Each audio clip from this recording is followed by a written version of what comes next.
बाल भी काट दिए गए थे वहाँ पे। वहीं पे काटे थे बाल भी? हाँ। ये देखिए आप हालात देखिए, और देखिए ये देखिए निशु की तस्वीर दिखाएं थोड़ा सा पास करके। ये शादी की इसकी तस्वीर है गुड़िया की। मुझे बुलाया गाड़ी के पास में और मैं चली गई। मन का अपने वो आ भी गए, मुझे बताया भी नहीं। मैं गई तो मेरा हाथ पकड़ के गाड़ी में धकेल दिया और उसमें तीन चार आदमी थे। गाड़ी में पहले से आदमी बैठे हुए थे।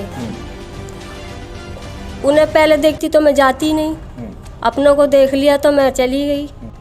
वो लोग मुझे तो नशा हो जाता मालूम नहीं कर देते, मगर इतना पता है कई बार वो इंजेक्शन लगाते, सुई से खून भी निकालते, खून भी देखा था।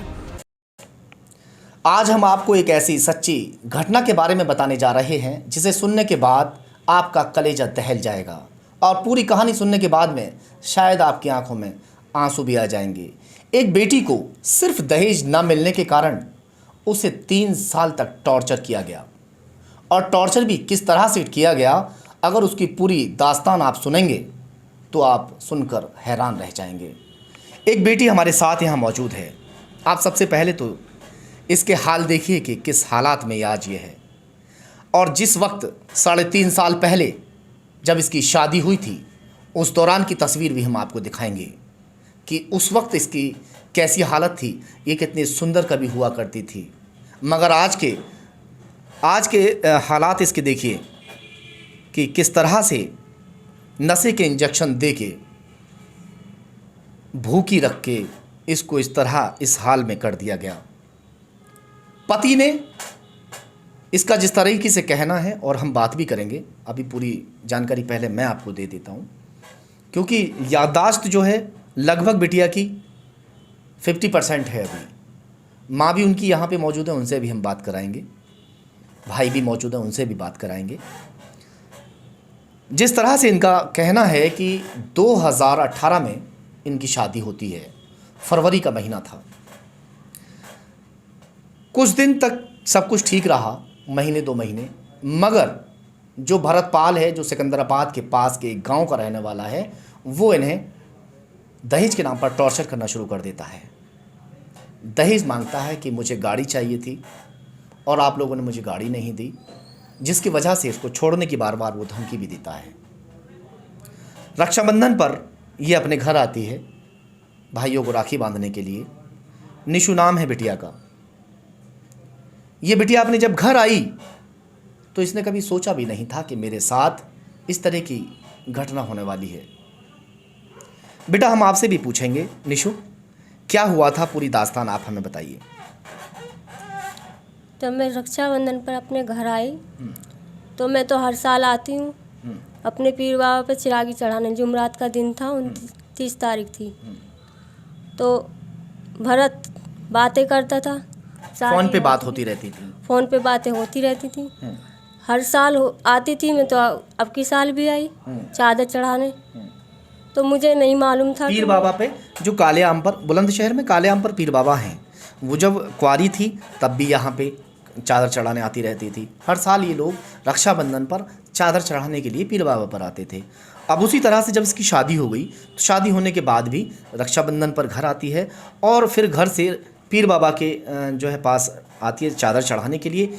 ये बात ये फ़ोन पर भरतपाल को बता देती है कि आज मैं चादर चढ़ाने के लिए करीब 11 बजे सुबह को पीर बाबा पर जाऊंगी, काले आम पर। ऐसा ही हुआ ना बेटा? हाँ। आगे बताओ। तो मैं चादर चढ़ाने आई तो शादी से पहले तो ऐसा कुछ हुआ ही नहीं, शादी के बाद ही क्यों हुआ मेरे साथ ऐसा। जबकि मैंने चादर चढ़ाई, चिरागी करी, तो भाल निकली जैसे सब चढ़ा के, तो वहाँ पे मेरे पति भरत गाड़ी लेके खड़े हुए थे, और मुझे फ़ोन पे बताया भी नहीं था कि मैं आ रहा हूँ। मुझे बुलाया गाड़ी के पास में और मैं चली गई। मन का अपने तो आ भी गए, मुझे बताया भी नहीं।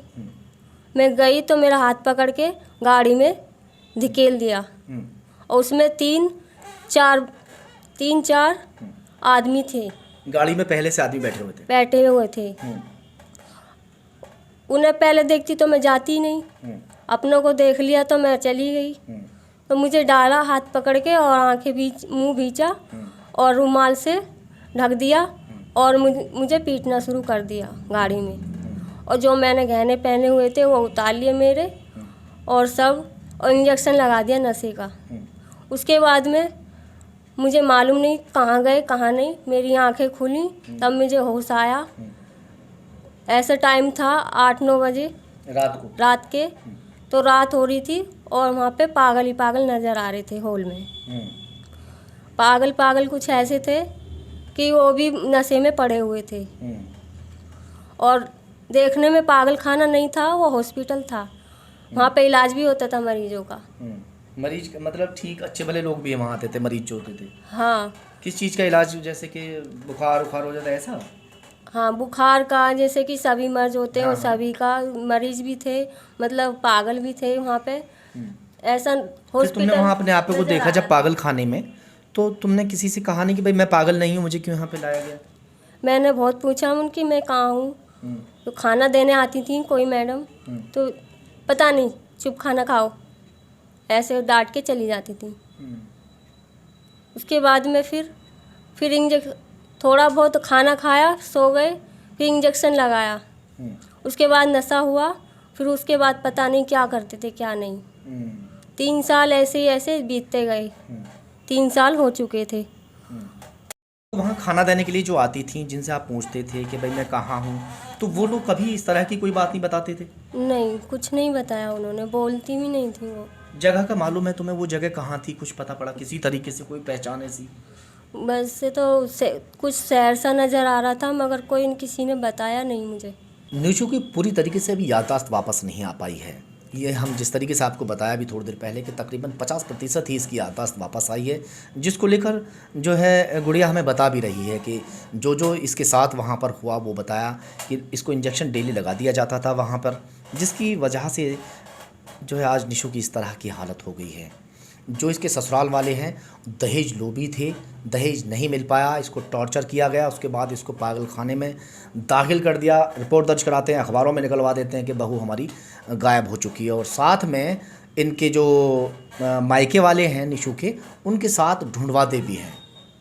मगर अब ये 3.5 साल के बाद जब वापस आती है निशु, इस बात का खुलासा तब कहीं जाकर होता है कि इसके जो ससुराल वाले थे उन्होंने इसको किडनैप कराया था, जो इसका हस्बैंड है उसने इसको किडनैप कराया था। और बताओ बेटा कौन?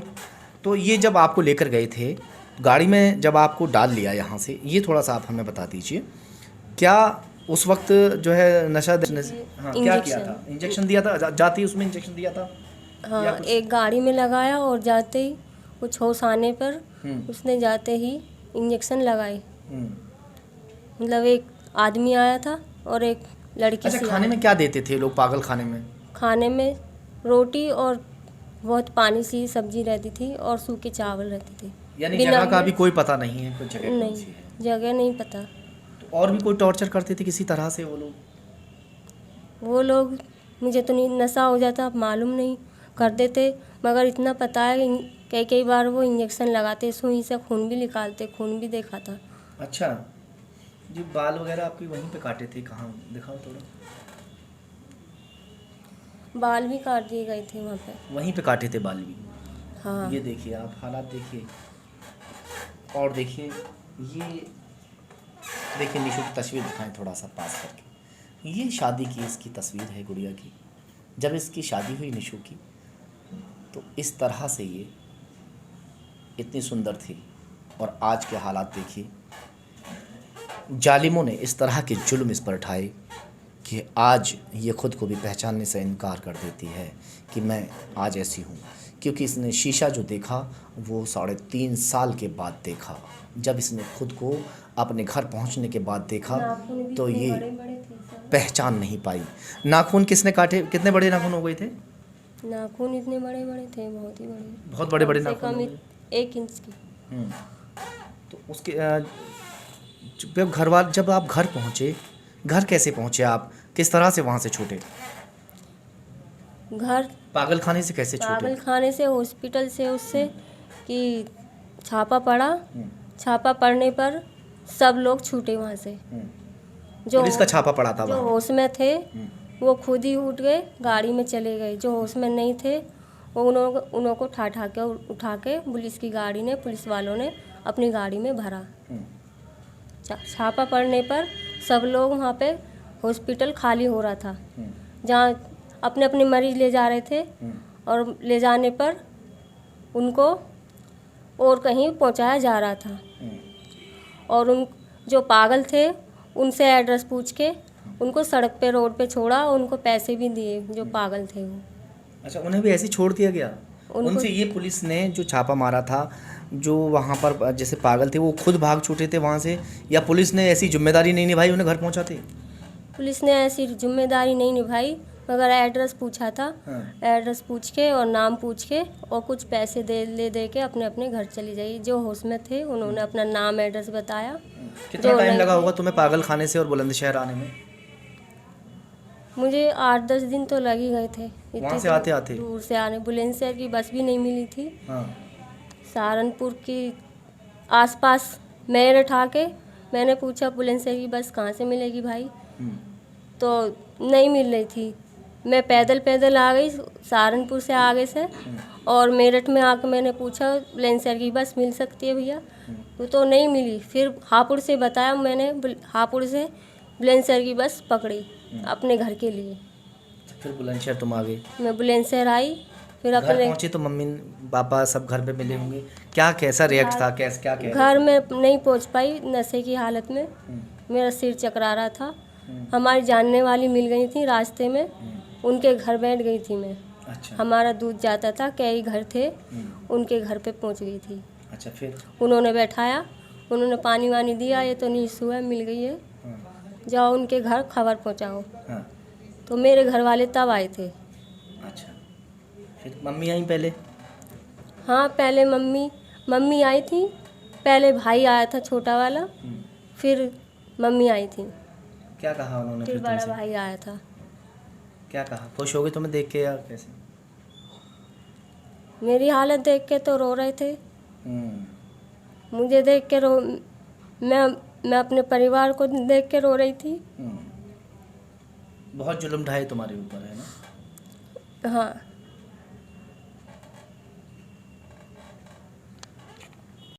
निशु की मम्मी हमारे साथ में हैं, आपसे भी हम पूछेंगे। आप हमें बताइए माँ जी, जब निशु घर आई थी तो आपको कैसा लगा था? आप उम्मीद छोड़ चुके थे, जिस तरह से आप हमें बता भी रहे अभी भी, कि भाई निशु अब इस दुनिया में नहीं है। कैसा लगा उस दौरान आपको? हमको तो ऐसा लगा कि हमारे मतलब बहुत बुरा सा लगा हमें कि हमारी बिटिया किस हालत में ही और किस हालत से आई है। बहुत बुरे हाल में। जिस तरह से 3 साल का समय गुजर चुका था, तो आपको उम्मीद थी कि बिटिया जिंदा है? नहीं, हमें ये उम्मीद नहीं थी कि हमारी बिटिया जिंदी है। हमें तो यही कि ख़त्म हो चुकी है।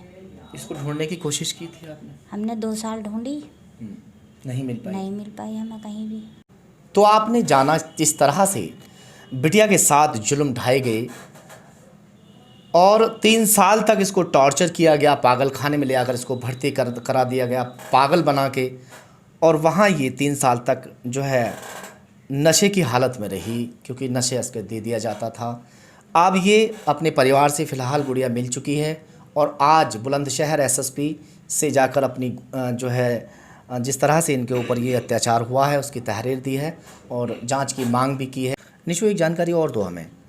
अगर आपके ससुराल वाले भरतपाल, जो आपके हस्बैंड हैं, या आपके ससुर जो भी हैं वहाँ के परिवार वाले, आपको लेने के लिए आते हैं, तो क्या आप फिर से जाएंगे वहाँ पे? जब पहले से ही नहीं रखा, मुझे लड़ाई करते थे, मेरे घर वालों से बात नहीं करते थे फ़ोन पे, या जाते थे तो सम्मान भी नहीं करते थे। और जो मेरे घर से कपड़े दहेज गए थे तो मुंह बना बना के हंसते थे उन पर, मेरे से बात नहीं करते थे। और इतना सब कुछ हो गया अभी? इतना सब कुछ हो गया, मैं सब कुछ देखती रही, 7 महीनों में मैंने सब कुछ देखा। आप क्या चाहती हैं? अब हम चाहते हैं, आप आज जैसे कप्तान साहब से आप मिले हैं, आप क्या चाहते हैं? नहीं जाना है, यानी जाना तो है ही नहीं, चाहते क्या है? जैसे आपके साथ इस तरह के अत्याचार किया गया, हम तो पूछने चाहते हैं कि उन्होंने ऐसा रिश्ता हम लोगों से रिश्ता क्यों जोड़ा जब नहीं रखना था। हाँ, इतनी बहसबाजी इतने जुल्म, फिर उठवा किडनैप भी करा दिया। किडनैप करवा के भी इतने जुल्म कि इनके ज़रूरत पड़ गई है। ऐसे किस अच्छा, अपने ऐसे पति को क्या अरेस्ट हुआ? कराना चाहती हो कि नहीं अभी भी? अभी तो नहीं। नहीं चाहती। आज भी अपने पति को अरेस्ट तो मेरे घर वाले कराना चाहते नहीं चाहती है, बस ये जानना चाहती है कि इतने जुल्म आखिर मेरे ऊपर क्यों ढाए।